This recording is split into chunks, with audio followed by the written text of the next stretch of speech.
Yo, what's up, Cole World? This is August C. Jones here with a, I guess you could call it a play ones. I don't know what to call this vlog. I'm talking about music, so we're just going to accept it that way. You clicked on this video so you know what I'm talking about. And I just wanted to get my thoughts. I couldn't talk anymore with other people. I couldn't listen to any other videos talking about this subject. I was going on the train tracks. I didn't know how bumpy it was going to get.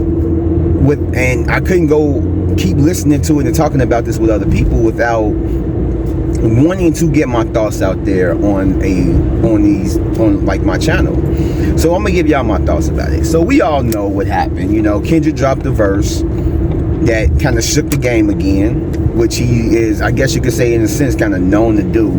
This time he's taking direct shots. The first one was just, I'm in it to win it. Y'all my people, we still cool, but I'm in it to win it. This one is, no, fuck y'all, it's me. So it's more of a diss than anything, especially with like what he said and how he said it. And so we were waiting.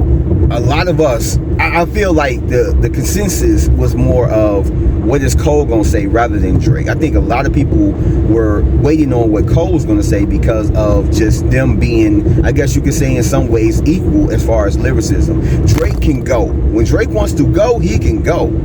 But as far as like Kendrick and Drake, I know a lot of people like, yeah, Drake ain't got what it takes. He probably might do a good diss record, but that ain't where it is. But we have yet to hear from him. But in any case, let's continue to talk about Cole. So Cole dropped a record in response. Not even just a record, a whole mixtape. Not about Kendrick, but of course, you know, he had to have that 7-minute drill, which it's just weird because the song wasn't even 7 minutes, but it's whatever. I just remember waking up and listening to the Kendrick Lamar's verse, his verse on a Future song, and just thinking like, yo, I was geeked about it. I'm like, this is crazy. Like, this just the stuff that he was saying.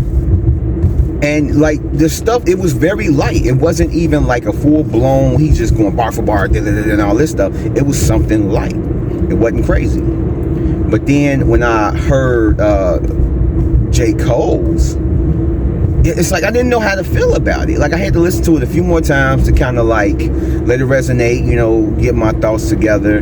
And I didn't really feel that much excitement, that much like, this is crazy from Cole. Like I feel like how a lot of other people felt, like he probably could have came harder.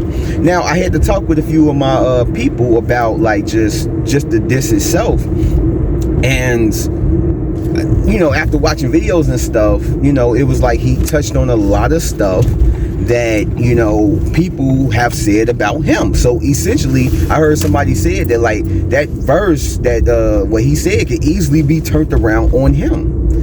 And so it kind of seemed like he was grasping for straws, like he was just trying to say anything and he really couldn't. Like certain other people are easier to touch than others. No diddy.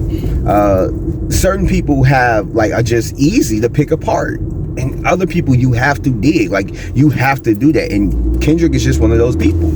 He's not untouchable, but you have to be precise in what you're talking about. You have to be, you know, you have to know what you're doing. And it just seemed like Cole didn't know what to say, and he was just saying whatever. Now on top of that, he did, I want to say, the biggest no when it comes to hip-hop. And these are my thoughts on it. So Cole came out on his Dreamville festival tour, and he basically apologized for the diss record. He, you know, said that like it didn't sit right with him, it didn't feel right, and after that he proceeded to praise Kendrick and everything else. And one of the major things that he mentioned on there, and which was what a lot of people was thinking even when the disc came out, was the fact that it didn't sound like he really wanted to do it. He says it in the song, but you can actually hear it through his bars. And it didn't feel like he believed what he was saying, and he basically validated that. He confirmed it on stage. And it was like, I'm of two minds of this. So I could say, I could commend him for being like, yo, big up to this guy. You know, I apologize. I was in the wrong. Even though you dissed me, I shouldn't have did this, and everything else. And like he, like focusing more on him, more on his growth and everything that goes along with it. And that's what he's going to focus on. He's not going to focus on like negativity, dissing, and everything else. Which any person, any sane person can look at that and be like, yeah, there's nothing wrong with that. It's nothing wrong with that. Like, I understand what he's saying. I see where he's coming from, and I commend him for, you know, taking that step and being on some, yeah, he don't want to go this route. He don't want to like be beefing with his friend. He has no hostility, no what is it? he don't have no hard feelings toward this guy. This is a guy that he respects. And so when you take that into consideration, it's like you can commend him, you know, being a big man about it.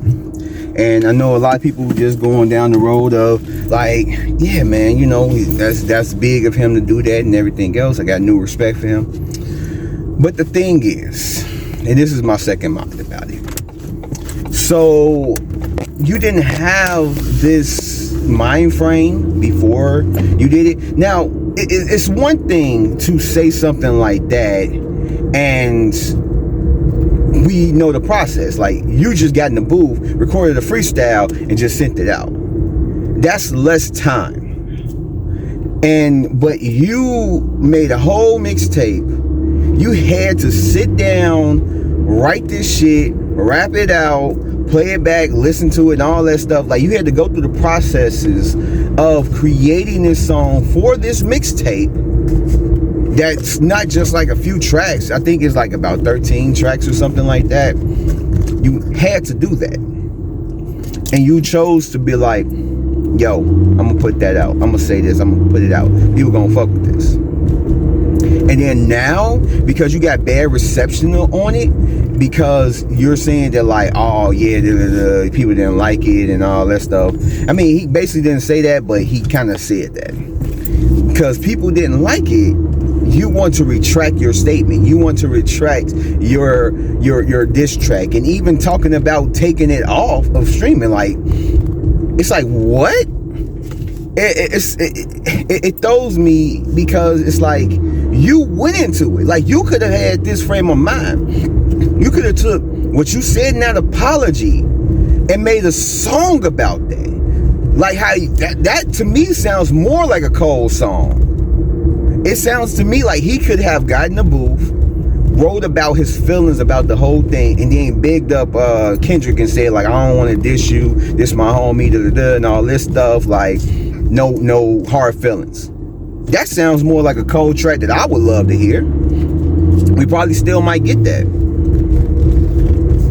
But you took the time out of your day or days and all that stuff, weeks, to make sure that this track went on this mixtape and got put out. And now you're retracting it because people didn't like it. Because you know that what you said up in there was just grasping at straws. It's just, you know, you literally didn't have anything to say, so you had to say something. And it didn't turn out good. People didn't like it. People hated it. A lot of people really hated it and whatnot. A lot of people was very disappointed. And the problem I have with the apology, like I said, I commend him, but it just came at the wrong time. That's like, you know, it just, you should have not even engaged into the, indulge yourself into the beef. And I get that a lot of times, even though you feel a certain way, people are pressuring you. So you think this is the right way, and then after you do something, it's like, damn, I feel so bad, I shouldn't have did that. And I get that, you know, that's a real thing. But at the same time, it's like, you your own man. Like, you should have looked at yourself and be like, do I really want to combat this guy? And then made a decision off of that. You made your decision, and you had to just lay with it. That's it.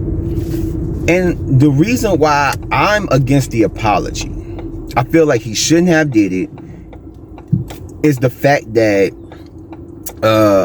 when it comes to rap, this rap shit, there's a lot of competition.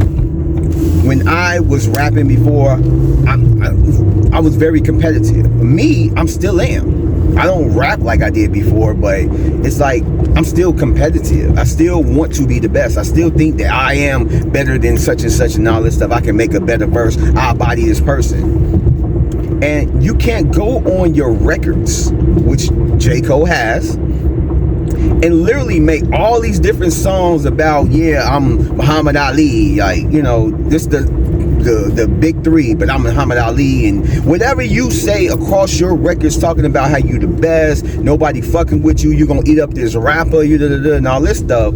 But as soon as you get tested, you back off, you apologize. Like that's a big no-no. It's like you should have gone either way in the beginning. You should have not dissed him and said that, like, yo, I'm not about to diss my brother. I diss anybody else but not my brother, or just whatever. Or you should have just went full-fledged with it, said, fuck it. Yo, we about to see who the best. We about to see who number one. Fuck the top three. We gonna see who number one. We gonna see who Big Me is. And he chose to be in the middle, like he calls himself the middle child. And it's like, it's not gonna bring him down. His legacy is not gonna tear down the house that he lived. You know, it's nothing. But it is gonna be a dent in his legacy, because people now, from now on, are going to look at him. They're gonna still fuck with his music. I'm not saying like he's gonna have a drop off. People are gonna hate him and all this stuff, but people are going to look at him side eye the next time he drops a record talking about he's the best, no one fucking with him, and all this stuff. And then they're gonna go back to what he did at his concert and what he said. It's like you set yourself up to look like a clown. You set yourself up to look lesser than. And we know that you're not, but that's the perception that you gave yourself. And like when it comes to rap, if somebody throws down the gauntlet, you saying you the best, he's saying he the best. He disses you, you jump in that ring and you show him who the fucking best is. Because if you don't, you're gonna be looking like this. And this, I feel like it's gonna be a big dent to J. Cole. It's going to be a big dent. I feel like this is gonna be memed, like just how Ether was turned into a word. Like, oh man, I'm about to like do an ether. Man, he about to get ether. I feel like this apology with J. Cole is gonna be something. Somebody gonna say in the future like, oh man, don't do a J. Cole apology. Don't J. Cole apologize. It's gonna be something. But I just think that it made him look very weak. I know a lot of people behind it thinking that like, oh yeah, I commend him. It makes him look like a strong. He's like bold, and like, no, it makes him look weak. He had the same mind before that he did after. So it was like, what's the difference? You know, and it's like one of the things, like I heard somebody say, and I agree with it. Why didn't he, instead of going on stage, why didn't he just call Kendrick and talk to him himself? Why didn't he get in contact and just talk to him? Like, yo, bro, I apologize for that. Brother to brother. Like, I respect you all over. You know the shit I said in my stuff. Like, I was just trying to say something, blah, blah, blah. And apologize to him. He didn't even have to put out a record. You know, just apologize to him directly. But he came out in front of people and said it. And it just made him look weak in that type of way. And that's why I feel like it's justified for a lot of people just kind of like criticizing him for that. It's like, I don't know how he could see, like, I feel like in that moment he probably felt like, yeah, it's the right thing to do. Let me talk to all my friends, let me say this publicly and this and that. But he didn't need to. All he needed to do was talk to Kendrick, and that's it. But yeah, like, this was really bad look for J. Cole. I don't, like, he can't jump back up in the ring. He's done. Like, Kendrick more than likely take this as a win. Cole gonna take this as a loss. And that's really, it's essentially just what it is. It's nothing more. Like, he can't jump in the ring. He can't do anything more. And like I said, it's gonna put a dent when he starts saying it up in his records again, talking about he's the best, he's number one. But then it's like, yeah, you backed out of the challenge when you were challenged by one of the people that people would consider be number one. It's just nuts. I don't know, man. I feel J. Cole, I wish him the best. I feel like he has his heart is in a good place and all that, but there's nothing wrong with friendly competition. It definitely is nothing wrong with it. I don't think anything would have popped off. I don't think nobody would be like receiving any type of like literal shots from guns and shit. And it's weird because from what I understand, maybe I can get corrected, is the fact that, you know, him making like gunplay type bars is not really J. Cole, you know, how he is. You know, and it's just like, it throws me off. And even just listening to it, that just kind of threw me off. I'm like, yeah, I don't know, man. J. Cole don't come to me. He don't come off to me as like one of them, a gangster thug or nothing like that. So it's like, that stood out to me just in itself. But I mean, it is what it is. So those are honestly just my thoughts. I don't think I have anything else left to say about this, but I'm very disappointed in Cole. This could have been something that was for the ages, that we could have been, you know, all for, and it could have been like extremely good, but I mean, he floundered it, and I guess it is what it is. Like now it's bad news for Drake, because now all eyes is on Drake. Cole dropped out. Drake, it's up to you. You took too long to motherfucking get this record together. Now you need to get in that studio and drop some shit, because if you don't, you just gonna look scared. And then Kendrick is gonna be number one. Kendrick, Cole dropped out, Cole apologized, and Drake is scared. It's gonna be crazy. Like, so Drake, pause. You're gonna have to show your ass. You're gonna have to go in for you and J. Cole against this man, because I feel like he's gonna be ruthless in his records. So, and I heard that he kind of like reportedly, I guess it's rumored that Kendrick to have already a diss record lined up. So he better come with the heat. I mean, I ain't about to take the pressure off of Kendrick. Kendrick, he better, like, you know, him throwing out these shots, he better show that he is the king. He better show that he is Big Me. You know, he better show that, because if he throw out a diss record that's just subpar, he's gonna get clowned too. No one is exempt from this. But yeah, those are my thoughts. Thank you guys for checking this out, and yeah, I will catch you guys later. Peace out.